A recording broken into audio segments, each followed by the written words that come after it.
زندگی میں ظلم نہ کریں، زیادتی نہ کریں، کوشش کریں کہ آپ کے وجود سے، آپ کے عمل سے، آپ کے کردار سے، آپ کی زبان سے کسی شخص کی کبھی دل آزاری نہ ہو۔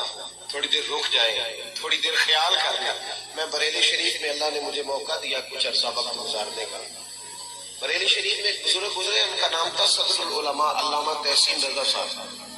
یہ اعلیٰ حضرت فاضل بریلوی رحمۃ اللہ تعالیٰ علیہ کے چھوٹے بھائی ہیں نا مولانا حسن رضا صاحب، ان کو استاد زمن کہا جاتا، ان کے پوتے تھے، اور منظر اسلام میں شیخ الحدیث یہی تھے۔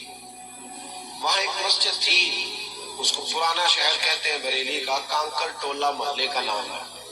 تو وہاں حضرت پانچوں نمازوں کی امامت فرماتے ہیں۔ ایک دن آپ، اصل میں نا ہم نے اپنے بزرگوں کو نہ پڑھا ہے نہ کبھی آگے بیان کیا ہے، اس لیے ہمارے لوگ کہتے ہیں بزرگ وہی تھے جو 600 سال پہلے گزر گئے، حالانکہ یہ رسول پاک کا دین ہے، اس میں ہمیشہ خیر رہے گا، اس میں ہمیشہ اولیاء رہے گا، اس میں ہمیشہ اللہ کے نیک بندے رہے گا۔ وہ علیحدہ بات ہے کہ جب آدمی کے پاس دولت زیادہ ہو، پڑھ لکھ بندہ زیادہ جائے تو پھر سارے اسے اپنے سے چھوٹے نظر آتے ہیں، لیکن اس امت میں ایسا ہو نہیں سکتا کہ لوگ نہ ہو، ہر دور میں لوگ۔ علامہ تحسین رضا صاحب رحمۃ اللہ علیہ 2008 میں ان کا وصال ہوا، حدیث پاک پڑھائی انہوں نے 50 سال۔ تو عصر کی نماز پڑھانے مسجد میں آئے، اور نماز پڑھاتے ان کو 42 سال گزر گئے تھے اس وقت اسی مسجد۔ نماز پڑھانے لگے تو کہنے لگے یار آپ لوگ بیٹھ جاؤ یا اس طرح کرو، نماز پڑھ لو، میں نے ابھی نہیں پڑھانی، میں تھوڑی دیر کے بعد پڑھوں گا، تھوڑی دیر کے بعد۔ ہمارے یہاں تو فٹافٹ علامہ صاحب کا شکوہ شروع ہو جاتا ہے نا، 1.5 منٹ، پورا 1.5 منٹ ہی لیٹ آیا جی، پورا 1.5 منٹ، حالانکہ ان کو چاہیے تھا یہ ایک آدھا گھنٹہ پہلے بیٹھتے۔ ہم تو خیال ہی نہ کرتے کہ یہ ہمارے اور اللہ کے درمیان وسیلہ ہے، تو اس شخص کی قدر ہونی چاہیے۔ لوگوں نے پوچھا بھی نہیں کہ حضور کیا مسئلہ ہے، کہا حضرت جی 10 منٹ لیٹ پڑھ لیں گے، پڑھ دیا آپ کے پیچھے۔ تو حضرت صاحب گھر تشریف لے گئے، دوبارہ واپس آئے تو آ کر کے فرمانے لگے کہ میرے دل پہ ایک بوجھ تھا، میں بوجھ دور کرنے گیا۔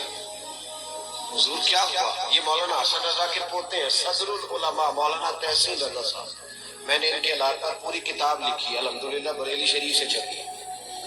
حضرت تشریف لائے، دوبارہ نماز پڑھائی، اب لوگوں کے دلوں میں تجسس تھا، تھے بھی سارے مرید عقیدت مند شاگرد، تو بٹھا لیا، کہنے لگے اصل میں نا بچوں کی ماں مجھے وضو کراتی ہے، اور 42 سال سے وہی وضو کرا رہا ہے۔ آپ کو پتہ ہے وہ پیتل کے لوٹے ہوتے تھے تھوڑے وزنی، تو کہتے ہیں زمانے سے وہی رکھا ہے، اسی سے وضو ہوتا ہے۔ کہتے ہیں آج نا عصر کا جب وہ وضو کرانے لگی تو اس کے ہاتھ سے نا وہ لوٹا پھسل گیا، میرے پیر پہ لگا تو میں نے ڈانٹ دیا، میں نے کہا 42 سال ہو گئے تجھے ابھی تک وضو نہیں کرانا آیا، میرا پیر پہ لگا دیا۔ کہتے ہیں اس بھلی مانس نے پھر پانی بھرا، پھر بھرایا۔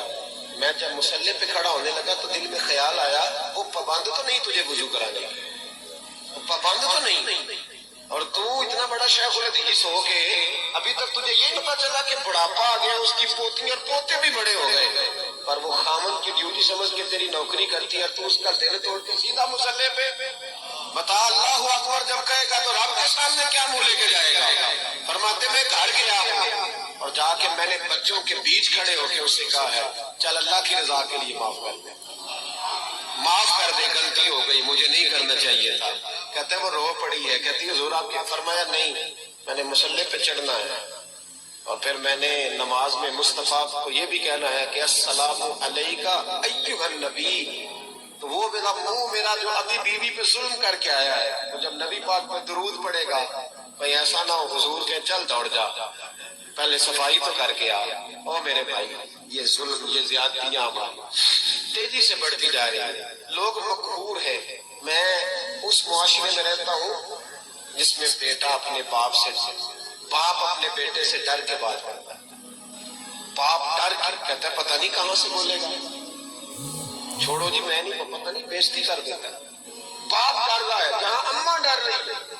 اس معاشرے میں لوگ امام حسین کا دن منائیں گے، اتنا ظلم کرنے کے باوجود 10 محرم کو دیکھ پکائیں گے۔ خیال کریں ظلم جو ہوتا ہے نا، ظلم، وہ ابن حجر نے لکھا ہے کہ پرانا بادشاہ ایران میں گزرا ہے، ایران کے علاقے میں مکران شاہ اس کو کہا جاتا تھا، تو وہ ایک دن سیر کے لیے نکلا، ایک پل آتا تھا، پل کے اس جانب جنگل تھا، اس جانب آبادی تھی، تو پل سے گزر کے وہ جنگل میں سیر کرنے گیا.